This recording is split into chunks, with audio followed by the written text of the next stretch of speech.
어느 날 이제 아버지 교회에 그 프린터가 없다 그래가지고 알아보던 중에 무한 잉크를 사용할 수 있는 프린터를 저렴하게 구할 수 있는 루트를 찾아냈어요. 그래서 그걸 프린터를 사서 이제 강원도로 내려 보냈습니다.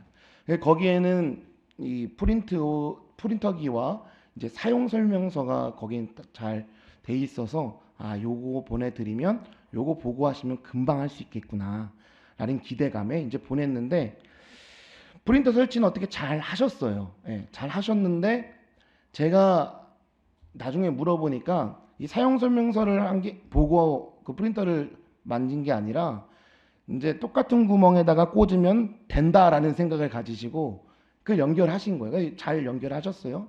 그러던 어느 날 이제 저한테 다시 또 전화가 옵니다. 프린터기가 안 된다.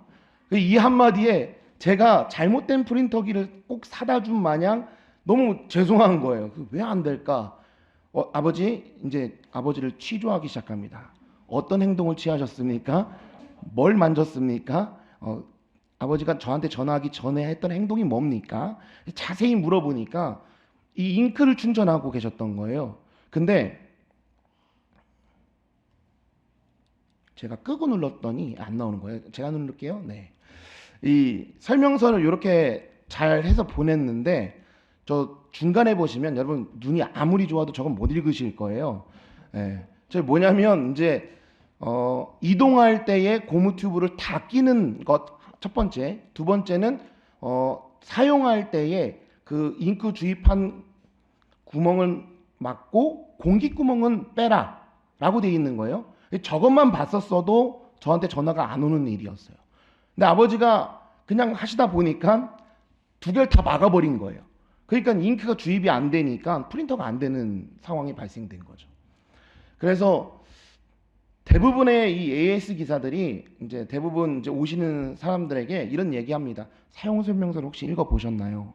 그런 안타까움들을 내비쳐요. 왜냐하면 설명서만 읽어 봐도 우리가 충분히 이런 문제들은 그냥 가볍게 잘 해결나갈 수 있기 때문에 그런 것입니다.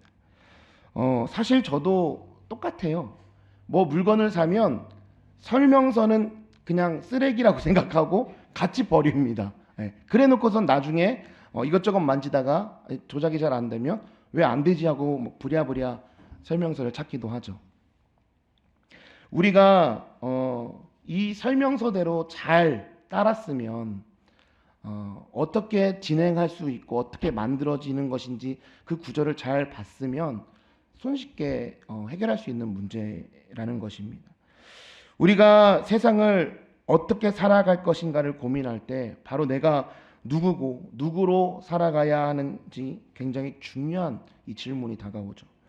내가 누구인지가 확실하면 그 사람은 삶의 우선순위를 분명하게 설정할 수 있다는 것입니다. 이 사도 바울은 항상 편지 앞에 예수 그리스도의 종이자 사도라고 이야기했습니다.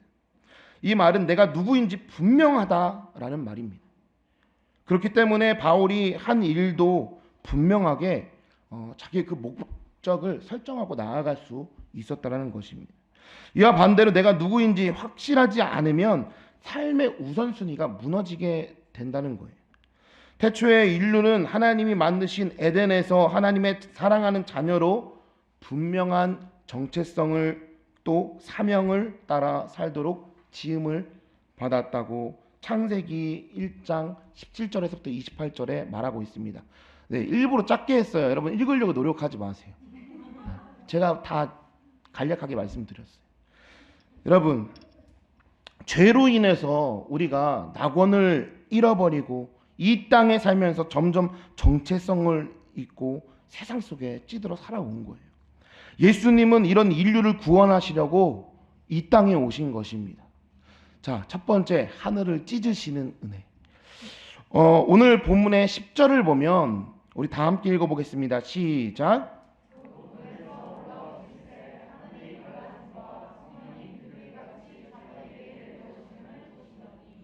자, 여기서 이 갈라진다라는 헬라어는 스키조메노스라고 이야기를 합니다. 근데 여기에 그 뜻하는 바가 찢어짐이라는 뜻이 있어요. 의미가 있습니다. 이사야 64장 1절에서도 보면 원하건대 주는 하늘을 가르고 강림하시고 라고 말씀하고 있습니다. 여기서 똑같은 뜻을 가지고 있는데 원문대로 하면 원하건대 주는 하늘을 찢고 강림하시고 라는 뜻입니다. 그러면 왜 하늘을 찢고 강림하셨을까? 왜 하늘을 찢으신 건가? 그 이유인즉슨 죄악으로 인해서 하늘이 막혀서 그렇다는 거예요. 아주 굳게 닫혀있기 때문인 것입니다. 우리의 완악함과 부정함 때문에 하늘에 닿을 수 없다라는 거죠. 근데 그 근거가 이사야 59장 1절에서 3절에 나와 있습니다. 자, 함께 읽어보겠습니다. 시작. 여호와의 손이 짧아 구원치 못하심도 아니요 귀가 둔하여 듣지 못하심도 아니라 오직 너희 죄악이 너희와 너희 사람 사이를 내었고 너희 죄가 그 얼굴을 가리워서 너희를 듣지 아니하시게 함이니 이는 너희 손이 비해 너희 손가락이 죄악에 더러웠으며 너희 입술은 거짓을 말하며 너의 혀는 악독을 바람이라. 예수님께서 요단강에서 세례를 받고 올라가실 때 하늘이 찢어지는 사건이 있었어요. 하늘과 땅이 죄가 가득하고 공중권세 잡은 자에게 막혔기 때문입니다. 공중권세 잡은 자는 이 땅에 있는 사람들이 정체성과 사명감 없이 살기를 원했다는 거예요. 그래야 자신이 이끄는 대로 세상 풍조에 휩쓸려서 살아갈 수 있기 때문인 거죠. 근데 이것을 안타깝게 여기신 하나님께서 막힌 하늘을 찢으시고 세례를 받고 올라오시는 예수 그리스도에게 성령을 보내신 것입니다. 마가복음 1장 11절에 이렇게 말합니다. 너는 내 사랑하는 아들이라 내가 너를 기뻐하노라 라고 말합니다. 하늘을 찢고 성령을 통해 또렷하게 들린 이 하나님의 음성은 하나님이 누구신지, 장차 어떤 일을 감당하셔야 하는 분이신지 분명하게 계시하는 사건이었다라는 겁니다. 두 번째, 광야에서부터 시작된 구원의 역사입니다. 사명이 분명하면 우선순위가 명확해집니다. 그런데 당황스럽게도 예수님께서 이렇게 분명한 정체성과 사명으로 무장하자마자 성령은 예수님을 다급하게 광야로 몰아내십니다. 마가복음 1장 12절입니다. 시작. 여기서 곧이라는 단어는 이 마가복음에서 보면 종종 등장하는 그 표현인데 즉시 또는 곧바로라는 뜻이죠. 성령이 예수님 위에 비둘기처럼 임하시고 하늘의 음성이 들리자마자 곧바로 예수님을 광야로 몰아내셨다는 것입니다. 여기 몰아냈다는 표현을 보면 굉장히 좀 과격한 단어인 것 같잖아요. 예수님은 귀신들이 잠시 머물릴 틈조차 주지 않고 몰아내셨습니다. 이처럼 성령께서도 하나님의 사랑하는 아들로서의 그 선명한 정체성과 사명으로 무장하자마자 마치 기다렸다는 듯이 잠시도 지체하지 않고 예수님을 광야로 급하게 인도하시는 것입니다. 그만큼 그 광야에서의 사역이 다급했고 중요했다는 것이죠. 기본적으로 하늘의 음성을 들으면 생각해 보십시오, 여러분. 기본적으로 하나님의 음성을 들었어요. 그러면 예루살렘에 있는 성전에 가서 하늘의 음성을 들은 것 가지고 선포하고 하나님이 주신 말씀입니다 라고 이렇게 얘기하면 얼마나 멋있겠습니까? 얼마나 주목받겠습니까? 그런데 성령은 예수님을 광야로 내모시는 거예요. 왜 광야로 내모시는 것일까? 광야로 내모시는 이유는 하나님의 구원 역사가 바로 그 광야에서부터 시작하기 때문이라는 거예요. 우리 시선으로 볼 때 예루살렘은 굉장히 좋은 곳이고 중심 도시고 한데 광야는 굉장히 황량하고 피하고 싶은 곳이잖아요. 어느 선교사님이 이 광야에 대해서 설명을 하실 때 본인이 이제 광야를 가봤는데 저는 광야를 가면은 이 바람이 쉥 하고 뭔가 이렇게 굴러다니고 이런 곳이 광야다라고 이제 상상을 해봤는데 전혀 그런 것이 아니라는 거예요. 고요하다는 거죠. 그 고요함 속에 주님의 음성에 귀 기울일 수 있다라고 어느 선교사님이 한번 말씀하신 적이 있어요. 그런 광야를 가라고 하시는 거예요. 하나님의 시선을 볼 때는 이 두 장소가 서로 다르게 보였다는 거죠. 왜냐하면 메시아에게 하늘이 찢어지고 성령이 임할 것을 예고하는 그 이사야서 64장 1절에 보면 이렇게 말을 합니다. 다 함께 읽어보겠습니다. 시작.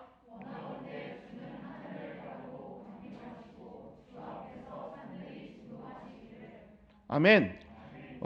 여기서 하나님께서 하늘을 가르고 찢고 강림해달라는 간구의 기도가 있는데 이어지는 기도에 놀라운 이 고백이 들어있어요. 이사야 64장 10절입니다. 함께 읽겠습니다. 시작.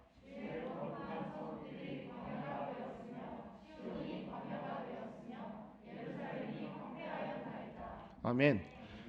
거룩한 선 이 예루살렘이 광야가 되었고 황폐한 곳이 되었다는 거예요. 사람들이 볼 때 예루살렘은 헤롯의 그 웅장한 성전이 세워져 있고 제사장들이 세워져 있어서 새로운 어떤 희망을 주는 것 같지만 실상은 영적으로 죽은 황폐한 곳이라는 거예요. 그런데 모두 꺼리는 이 광야에는 놀라운 하나님의 구원 역사가 시작되는 구원의 아름다운 장소로 변화한다는 것입니다. 단순히 이 구속의 장소를 넘어서 장차 새롭게 이루어질 에덴 동산과도 같은 곳으로 바뀐 거예요. 이사야 43장 18절과 21절 이렇게 있어요. 제가 크게 쓴 건 이유가 있고 작게 쓴 건 이유가 있습니다.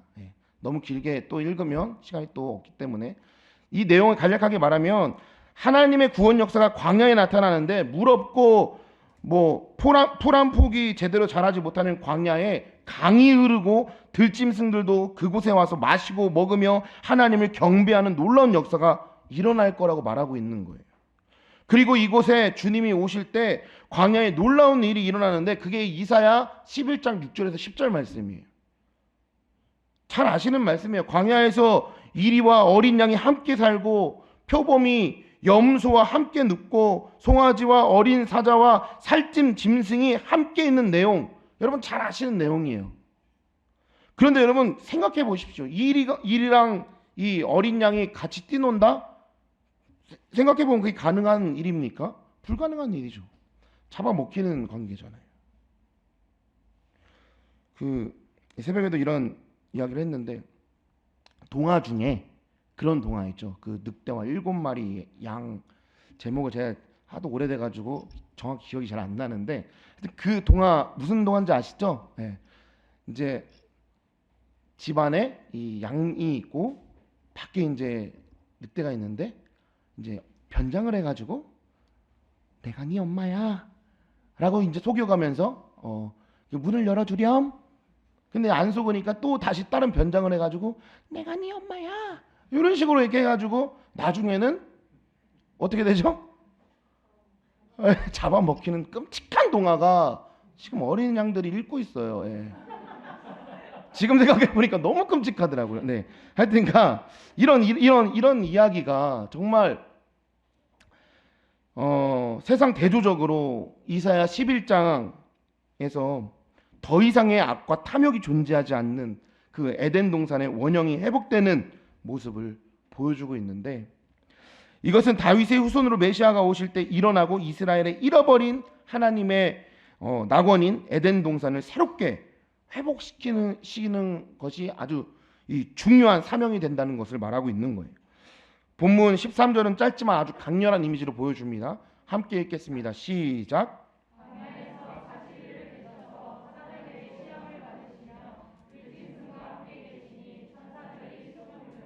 아멘.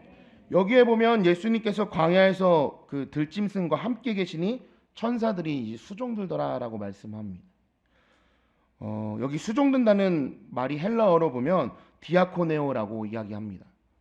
이 말인즉슨 식사 시종을 들다, 섬기다, 돌보다라는 뜻을 갖고 있대요. 더 예를 들자면 음식점에서 이 손님한테 서빙하는 것처럼 먹고 마실 것을 최고의 섬김으로 서비스한다는 거죠. 13절 초반에 보면 예수님께서 광야에서 사단에게 시험을 받으시면서 들짐승과 함께 계신다고 하잖아요. 그럼 사단이 예수님께 찾아온 이유가 뭘까요? 심심해서요? 할 일이 없어서요? 아니죠. 분명한 이유가 있습니다. 어떻게 해서든 무너뜨리기 위함이기 때문이에요. 앞으로 이루실 하나님의 사랑하는 아들의 그 사역을 감당하지 못하게 하려고 엄청나게 애를 쓰고 있는 거죠. 마태복음 4장에서도 보면 사탄이 이 예수님을 선악과와 유사한 것들로 시험하잖아요. 여러분, 선악과의 특징이 뭐가 있을까요? 창세기 3장 6절에 보니까 먹음직도 하고 보암직도 하고 지혜롭게 할 만큼 탐스럽다라고 얘기하잖아요. 사단이 처음에 예수님한테 가서 유혹합니다. 뭘로 합니까? 이 돌들을 떡덩이가 되게 한번 해봐라. 먼저 먹음직한 것으로 유혹을 합니다. 또 두 번째 시험은 성전 꼭대기에서 떨어지면 천사가 받아서 구해주는 장면을 많은 사람들이 보고 놀라게 한번 해봐. 떨어져봐. 또 세 번째 시험은 사탄이 예수님을 높은 이 시험장에 올라가서 높은 곳에 올라가서 이 모든 것을 내게 줄 거야. 영광을 보여주고 있는 거죠. 온 세상의 영광을 보여주면서 이 모든 것을 줄 테니까 나한테 경배해 라고 하는 거죠. 이렇게 사탄은 광야에서 마지막 아담으로 오신 예수님께 선악과와 같은 시험을 유혹하셨던 거예요. 하지만 예수님은 오히려 이 모든 시험들을 무엇으로 이기십니까? 말씀으로 이기시죠. 말씀으로. 그래서 마가복음 1장 21절을 보면 굉장히 이 치명타를 받은 마귀가 소리를 지르면서 자신들의 우두머리인 사단을 굴복시킨 예수님 앞에서 벌벌벌 떨면서 떠나가는 것으로 이제 시작하는 것입니다. 쫙 보면 맨 마지막에 더러운 귀신이 그 사람으로 경련을 일으키게 하고 큰 소리를 지르며 나오는지라. 오늘 본문은 성도들이 이 땅에서 천국을 이루어가면서 수행해야 하는 영적 싸움의 또 다른 모델이 되기도 합니다. 우리가 영적 싸움에서 승리하려면 어떻게 해야 됩니까? 이 정말 중요한 부분이에요. 성령으로 충만해야 돼요. 성령으로 충만하지 않으면 이길 수가 없습니다. 저는 개인적으로 이 영적 싸움터가 있는데 1번이 좀 많은데 1번이 학교예요. 학교. 성령으로 충만해서 무장하고 가면 돗대기 시장 같이 막 아주 그냥 자기네들끼리 막 놀고 있는 아이들 중에서도 이런 고백을 해요. 성령님이 딱 잡아주시니까 그 시장판 같은 곳에서도 아름다운 꽃들이 막 자라나는 것을 볼 수가 있어요. 그래서 그 친구들이 이런 고백을 합니다. 자기들을 생각해주고 계속 찾아와 주셔서 감사합니다 라는 표현하는 거예요. 또 계속 사랑해 주셔서 감사하다는 고백을 하게 만드는 거죠. 성령님이 듣게 하시는 거예요. 이런 고백을 들으면요 막 힘이 막 납니다. 할렐루야. 하나님께서 함께 하십니다. 막 힘이 넘쳐 막 흘러요. 막 너무 그냥 이 모든 이 돗대기 시장에 있는 아이들이 막 더 긍휼한 마음으로 막 보게 돼. 너무 사랑해. 막. 내가 더 열심히 해야겠다. 더 무릎 꿇어야겠다. 성령 충만해야겠다. 막 이런 다짐을 막 받아요. 근데 제가 예전에 사역하면서 하나님 앞에 이런 기도를 했던 적이 있어요. 예수님의 사역은 어떤 사역이었을까요? 라고 막 물으면서 예수님이 감당했던 그 길을 걸어갈 때 나도 경험하게 해주세요. 이런 기도를 했거든요. 근데 사실 좀 물고 싶어요. 그 기도를. 왜냐하면 충분히 하나님의 은혜 가운데 걸어갈 수 있는 길이고 하나님과 함께 할 때 기쁨이 넘치고 은혜가 넘치는데 때로는 너무 아프고 너무 힘들고 험난한 그 사역자의 길에 온전히 성령으로 충만하지 않으면 걸어갈 수 없는 길이라는 그 사실을 정말 이 발톱의 때만큼 경험했기 때문에 그렇습니다. 사역을 하다 보면 성령으로 충만해서 무장해서 가야 하는데 방심할 때가 있을까요? 있을까요? 긴장 풀지 마시고. 있어요. 제가 그래. 제가 방심할 때가 너무 많더라고요. 다른 분들은 모르겠는데 제 정말 부끄러운 고백입니다. 저는 있어요. 100이면 100 영적 싸움에서 다 져버려요. 제가 월요일마다 새벽 비행기를 타고 저쪽에 이제 제이 아일랜드를 가잖아요. 어딘지 아시죠? 예. 하여튼 거길 가는데 매번 이 비행기를 타니까 비행기 값은 왜 이렇게 비싼지 너무, 그리고 그 비행기에 타는 순간이 너무 힘든 거예요. 이륙하고 착륙하고 눈에 안 보이니까. 근데 비행사별로 그 감도가 있어요. 착륙할 때 잘 착륙하는 비행사가 있고 되게 터프한 비행사가 있어요. 그걸 비행기를 타다 보니까 알겠더라고. 그러면서 저희 들은 생각이, 이제 그때마다 우리 교회에도 또 스튜어디스가 있잖아요. 승무원 맞죠? 승무원. 네. 그분들 생각나면서 마음속으로 기도해요. 건강하게 해달라고. 기도가 안 할 수가 없더라고요. 그 일을 계속하는 거니까. 뜨고 착륙할 때 네, 그래요. 하여튼가. 그래서 너무 마음속으로 그럴 때가 있어요. 하여튼 원래 이제 그 날은 다른 반을 담당하고 있는 목사님이 못 오시게 돼서 저희가 그 두 반을 더 담당하게 됐어요.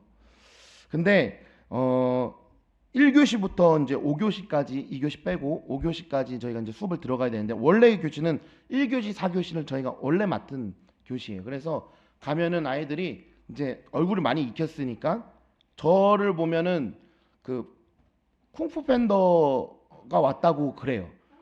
네, 그래서 그냥 반갑다 그래요. 솔직히 뭔 쿵푸 팬더, 다른 사람들은 다 그렇게 인정할 수 있는데 저 혼자 부정하거든요. 뭔 쿵푸 팬더, 그 정도는 아니지.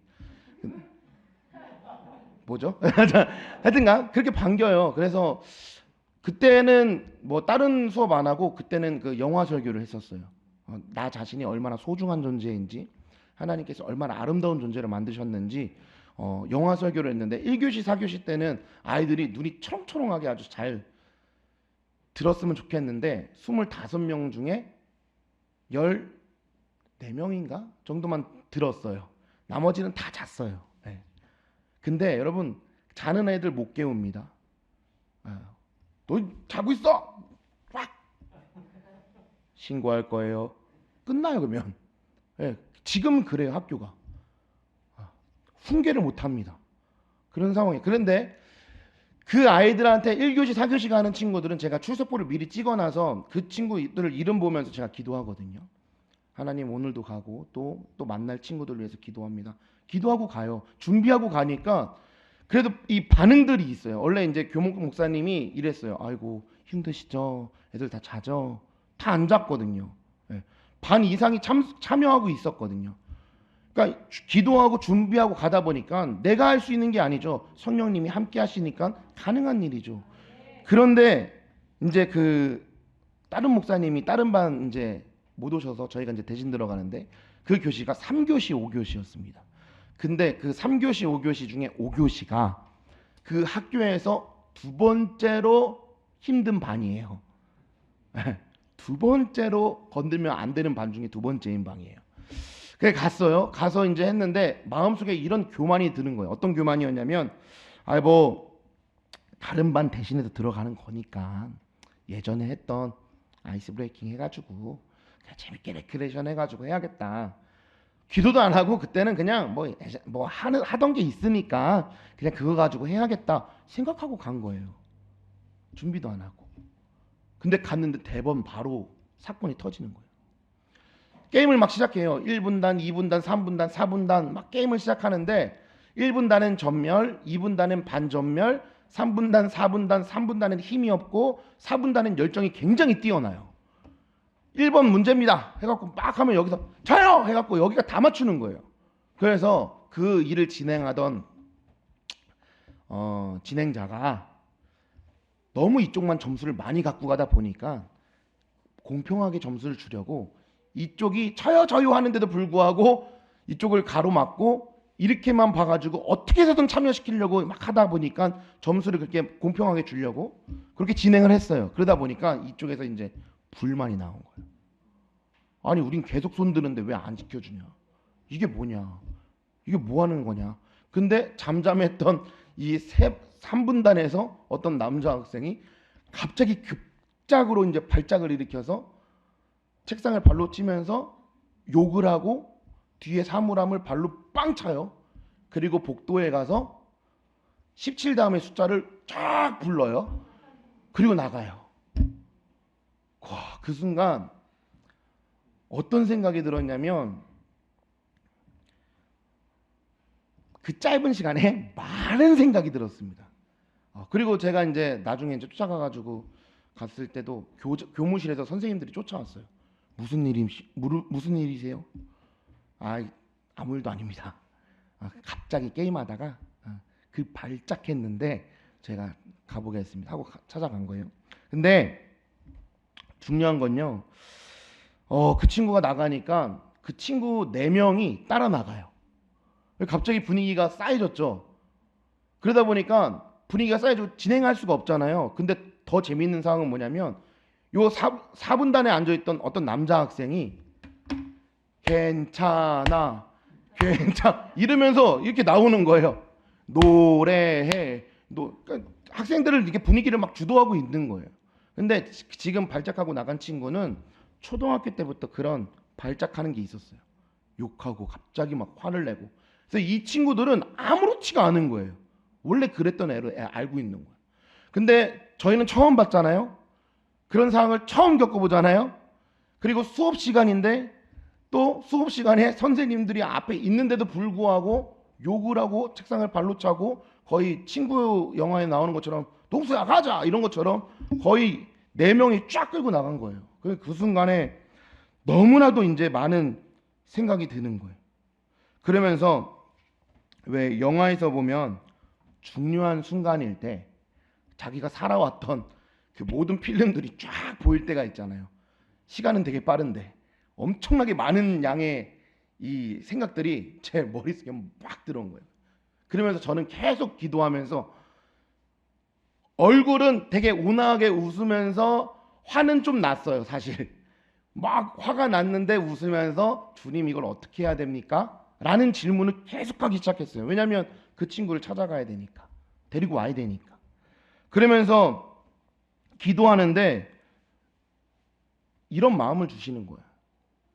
저 모습이 네 모습이야. 네 모습과 똑같아.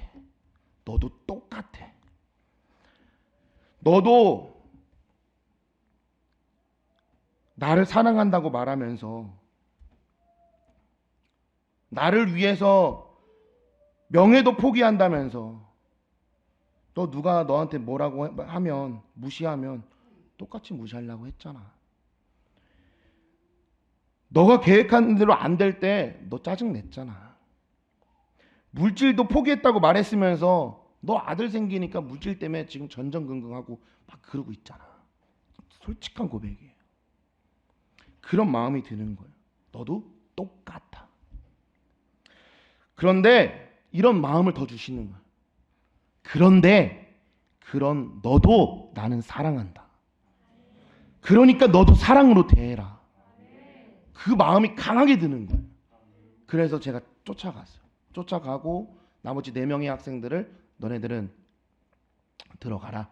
그 전까지 되게 의리 있는 모습들이었어요. 그 친구들이 선생님 제가 다독거려갖고 들여보내겠습니다. 예, 너네는 들어가. 4명 다 들어보내고 그 친구가 이제 벤치에 앉아 있는데 거기서 이제 많은 이야기를 했습니다. 이야기를 하면서 이제 들어보니까 부모님이 교회 다니셔요. 교회를 잘 다니세요. 근데 본인은 가끔 다녀요.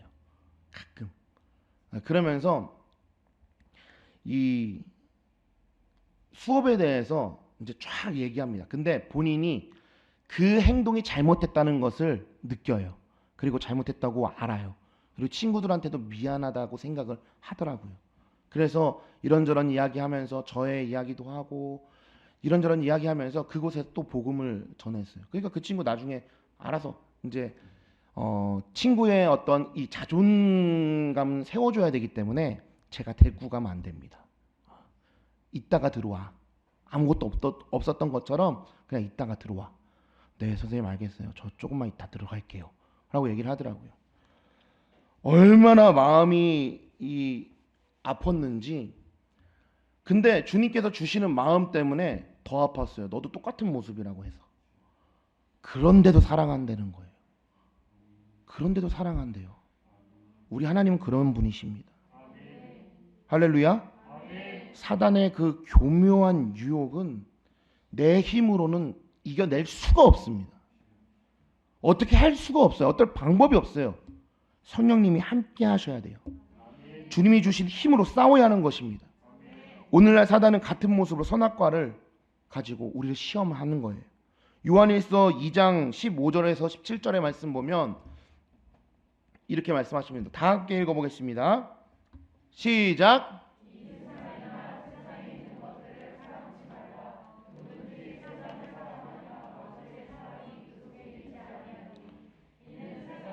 모든 것이 육신의 정욕과 안목의 정욕과 이생의 자랑이니 다 아버지께로 쫓아올 것이 아니요 세상을 쫓아온 것이라. 이 세상도 그 정욕도 지나가되 오직 하나님의 뜻을 행하는 이는 영원히 거하시니라. 아멘. 오늘날 육신의 정욕은 무엇을 먹을까, 어떤 쾌락을 누릴까로 찾아옵니다. 또 안목의 정욕은 무엇을 입을까, 또 어떻게 보일까, 무엇을 소유하면 근사해 보일까로 찾아옵니다. 또 이생의 자랑은 세상의 지혜를 쫓는 삶, 또는 빠르게 돈 버는 방법을, 빠르게 성공하는 방법을 추구하면서 정말 짧은 기간 안에 희생 없이 유익을 추구하는 방법으로 찾아옵니다. 우리에게 치명적인 독이 돼서 돌아오는 것입니다. 이 모든 것이 다 세상에서 오는 것들입니다. 사단이 공중 권세를 통해서 우리에게 미혹하는 것들이죠.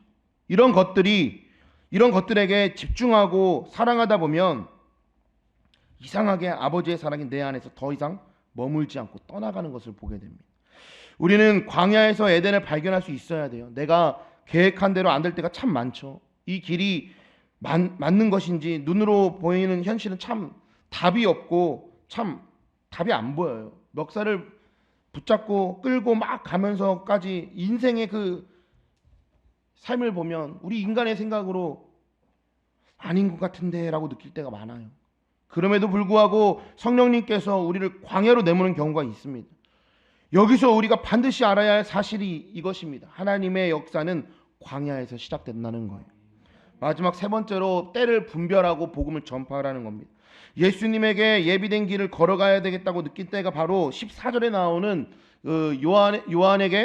요한이 잡힌 후라는 거예요. 여러분 잘 아시다시피